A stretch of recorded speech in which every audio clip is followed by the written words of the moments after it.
അഭിയാണ് പീതാംബരനെ കൊന്നതെന്ന് ഉറപ്പായ സ്ഥിതിക്ക് അതിനെ എങ്ങനെയെങ്കിലും തെളിയിച്ചാ മതി. അത് അത്ര എളുപ്പമാവില്ല. മാഡം പറഞ്ഞ പോലെ അവൻ നല്ല ബുദ്ധിയുള്ള കുറ്റവാളിയാ. എത്ര ബുദ്ധിയുള്ള കുറ്റവാളിയാണെങ്കിലും ഒരു കുറ്റകൃത്യം ചെയ്തു കഴിഞ്ഞാൽ എന്തെങ്കിലും ഒരു തെളിവ് ബാക്കി വെച്ച് കാണും.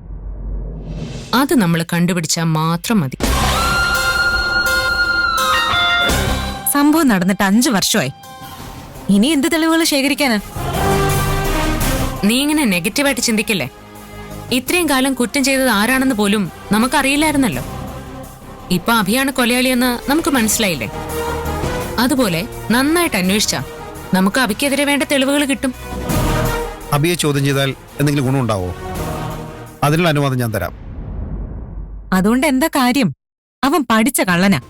എത്ര ചോദിച്ചാലും അവൻ ഒന്നും വിട്ടു പറയാൻ പോകുന്നില്ല. നമ്മളിങ്ങനെ അവനെ ചോദ്യം ചെയ്യാൻ ചെല്ലുമെന്ന് മുൻകൂട്ടി കണ്ട് അതിന് വേണ്ട പോലെ തയ്യാറെടുത്തിട്ടായിരിക്കും അവൻ ഇരിക്കുന്നത്.